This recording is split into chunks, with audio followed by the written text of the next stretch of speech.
lokasi inilah, di sebuah rumah kosong di samping pintu tol Kebun Jeruk, seorang penjual kopi disiksa dan disekap selama 3 hari oleh para preman. Selain disekap, ia juga mengalami kekerasan pada alat vitalnya. Lantas bagaimana tanggapan masyarakat terkait masalah ini? Bersama saya Edilus, inilah Kopi Pagi, komentar pilihan Liputan 6 Pagi. Bergerak cepat, polisi menyergap sejumlah rumah di Kebun Jeruk dan Cengkareng, Jakarta Barat. Belasan orang ditangkap dan digelandang ke Mapolres, Jakarta Barat. Sebelumnya, polisi menangkap seorang tersangka, Franky, di sebuah rumah di Kebun Jeruk.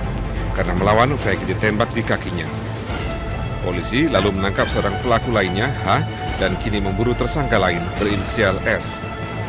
Orang-orang yang dicokok polisi itu adalah para preman. Mereka ditangkap karena diduga terlibat penyekapan dan penganiayaan terhadap HN, seorang perempuan penjual kopi di pintu tol Kebun Jeruk. HN, seorang janda berusia 46 tahun, diculik dan disekap selama 3 hari oleh para preman karena menolak memberi uang Rp100.000. Selama disekap selama 3 hari, HN disiksa dengan keji. Selain dipukuli, ia ditetesi lelehan plastik yang dibakar. Ia juga disiksa dan dilecehkan secara seksual. Bahkan setelah berhasil melarikan diri dan ditolong warga, korban dalam kondisi telanjang dan tangan terikat. Belakangan, tersangka berdalih penyekapan itu dilatari penipuan oleh korban dalam transaksi narkoba. Pernyataan itu tengah didalami oleh polisi. Belum terungkap tuntas kasus penyiksaan penjual kopi di Kebun Jeruk itu, terbongkar lagi kasus serupa. Rabu dini hari lalu di kantor PT Benteng Jaya Mandiri, sebuah perusahaan penyedia jasa pengamanan di kawasan Taman Sari, Jakarta Barat, polisi menyelamatkan 2 pria, Ali Arifin dan Ahmad Zamani, yang disekap dan disiksa di lantai berbeda. Ali Arifin ternyata sudah disekap sejak 5 Agustus lalu, sedangkan Ahmad Zamani diculik dan disiksa sejak 13 September. Berlatar masalah utang piutang, para penyekap, 2 diantaranya tentara aktif, menyiksa dan memperlakukan korban secara sadis. Polisi kemudian menetapkan 14 orang sebagai tersangka. 2 diantaranya, yaitu pelaku utama dan otak penyekapan sekaligus pengelola PT Benteng Jaya Mandiri, ditangkap Kamis petang lalu. Kekejian para preman itu membuat warga kaget sekaligus geram. Itu juga sih saya kan sering ke situ, apalagi kalau balik dari suka malam, ngeri juga ya begitu.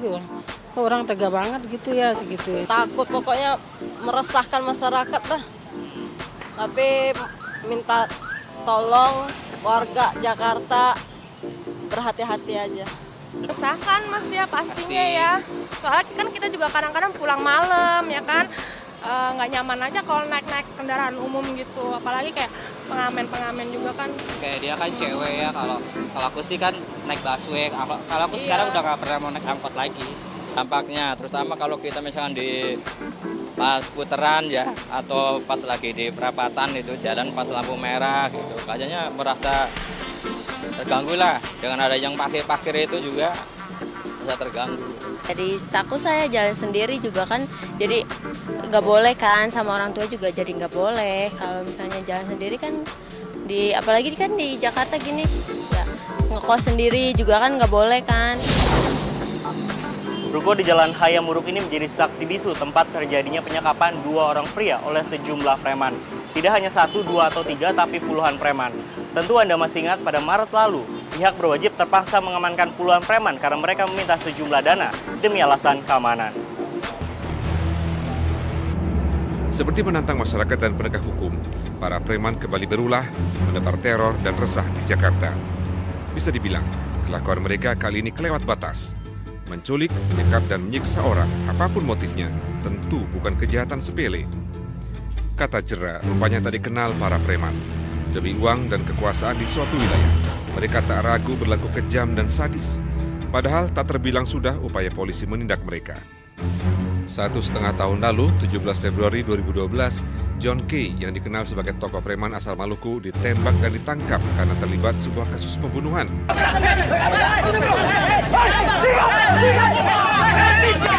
8 Maret lalu, puluhan preman yang sering memalak warga diringkus polisi di Kembangan, Jakarta Barat. Bahkan pemimpin mereka, Hercules Rosario Marsal, juga ditangkap dan diseret ke pengadilan.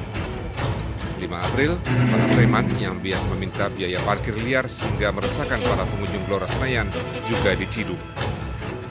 Kasus-kasus kekerasan oleh para preman di Jakarta sudah terlalu sering terjadi. Sudah terlalu lama pula masyarakat resah terteror.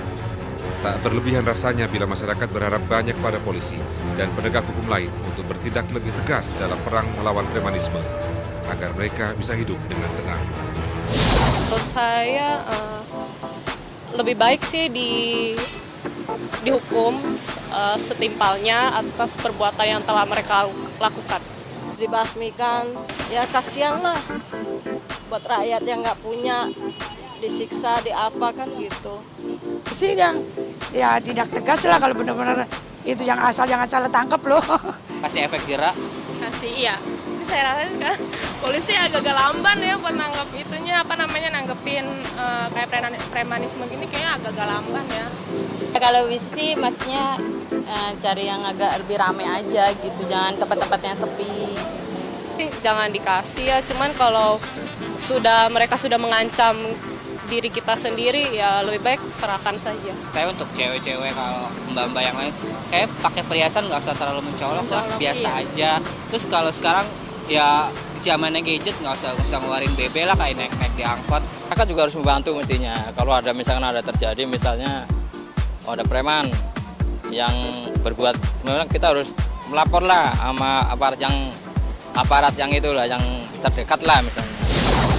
Lagi tidak pernah kapok, para preman ini terus berulah meskipun pihak berwajib sudah menindak mereka dengan tegas.